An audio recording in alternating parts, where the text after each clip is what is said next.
si Sir Rovi Valencia. Thank you po. Hi everyone. Good evening or good morning or good afternoon.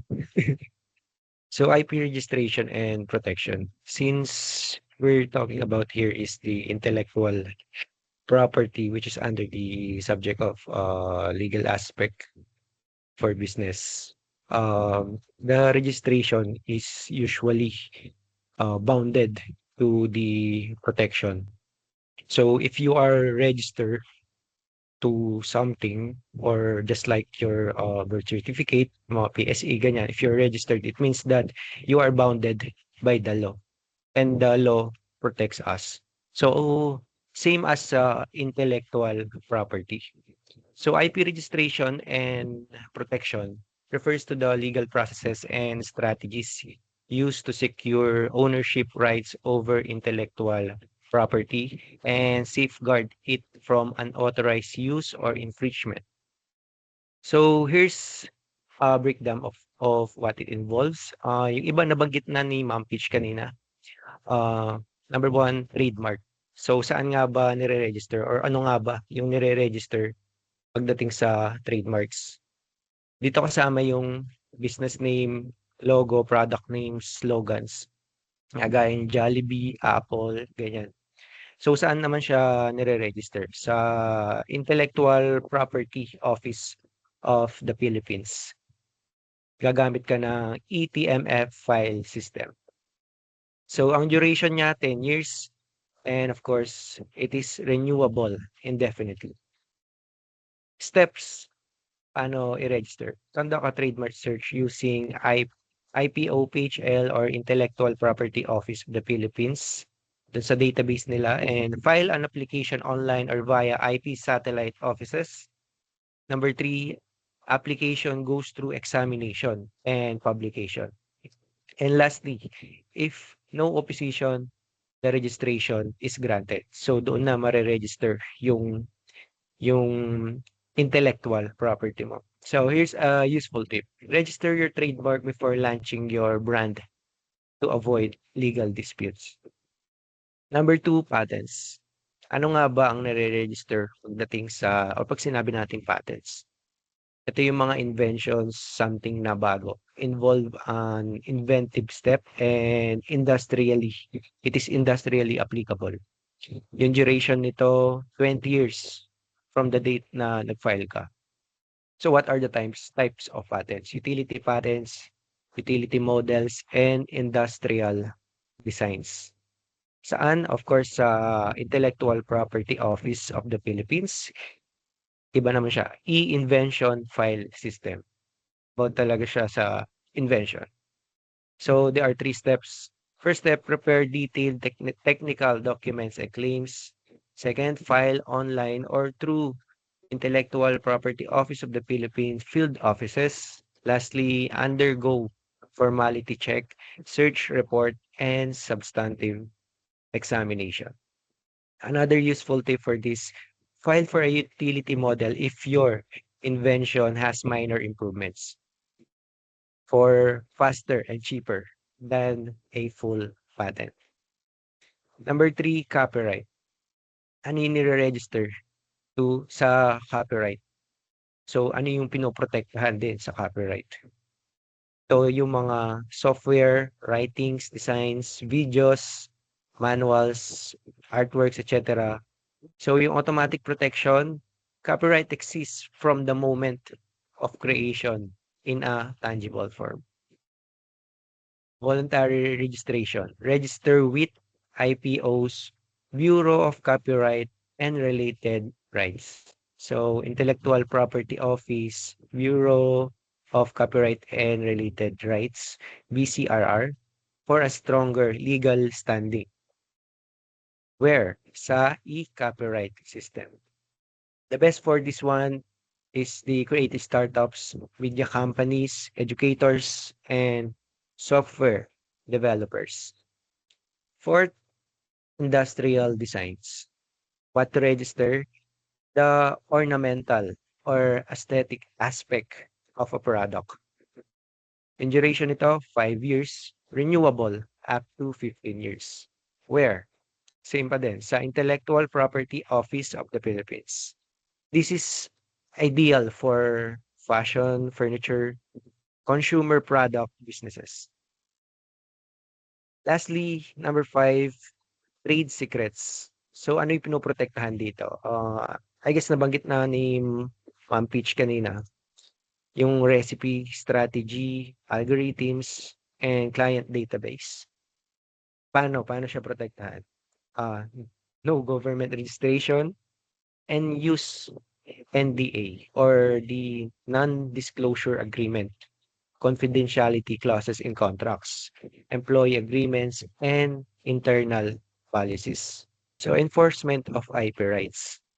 The enforcement of intellectual property rights in the Philippines is crucial to protecting creators, innovators, and businesses from infringement, counterfeiting, piracy, and unauthorized use. The Philippines has multi-tiered IP enforcement system involving administrative, civil, criminal, and border mechanism.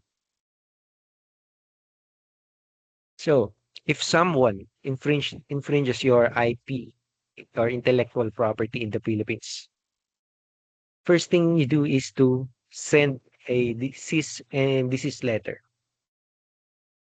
and file a complaint with the Intellectual Property Office of the Philippine Office into the Bureau of Legal Affairs for administrative enforcement. You're going to file whether it is a civil or criminal case in court if necessary. Lastly, report counterfeit goods to the Bureau of Customs or the NBI, National Bureau of Investigation. What about international? So if you're doing business abroad, you're going to use the Madrid Protocol for trademarks via IPO-PHL. Use Patent Cooperation Treaty or the PCT for patents. Protect industrial designs internationally via the Hague system. So for this one, the Intellectual Property Office of the Philippines is integrated with the WIPO systems for streamlined international filings. Administrative enforcement. So administrative enforcement, hinahandle to ng Intellectual Property Office of the Philippines. Sa Bureau of Legal Affairs, fina-file under the IPO-PHL. And saan magpa-file? Or what you can file sa IP violation complaints or trademarks, copylines, infringement, or kung merong opposition doon sa trademark nyo, or cancellation or revocation of registered IP. Okay, here's some remedies.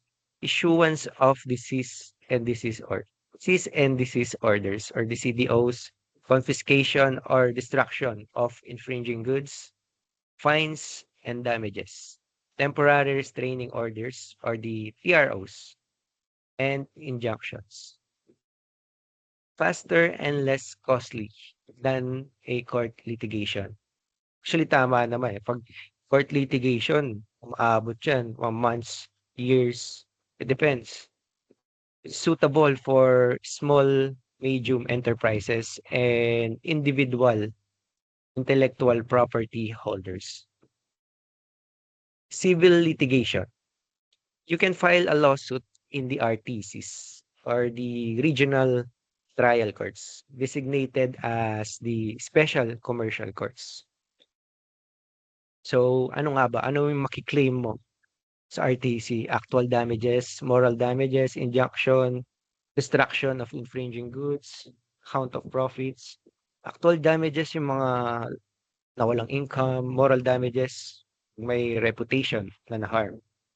Injunction, para matigil or ma-stop na, ano yun? Ma-prevent yung infringing acts. So, account of profits, kung ano yung kinita ng mga infringer.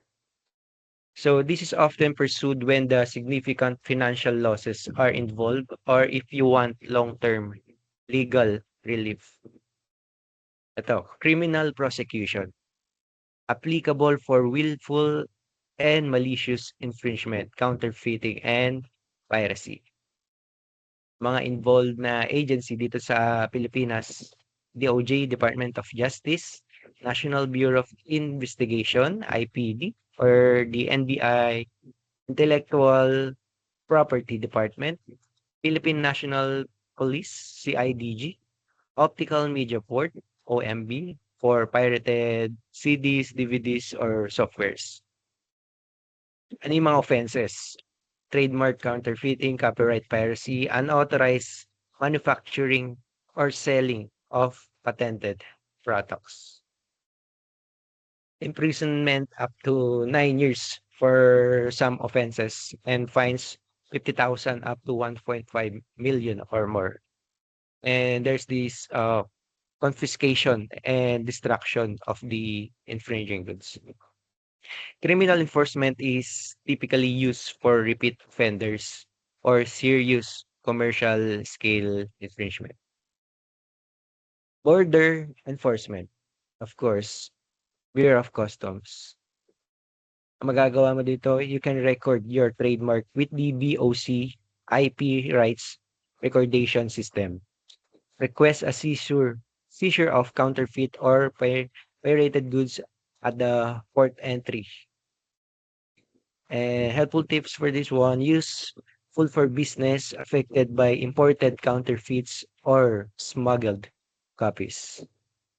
Under sa Constitution natin, Article 14, Section 13 of the 1987 Philippine Constitution, under Gens de Republic Act number 8293. It is an act prescribing the Intellectual Property Code and establishing the Intellectual Property Office, providing for its power and function and for other purposes. So if you're in doubt sa protection ng intellectual property mo, try to look this act, the Republic Act 8293. I'm sure you will find your answer there. So for the next slide, it is an example, Sir Marlon.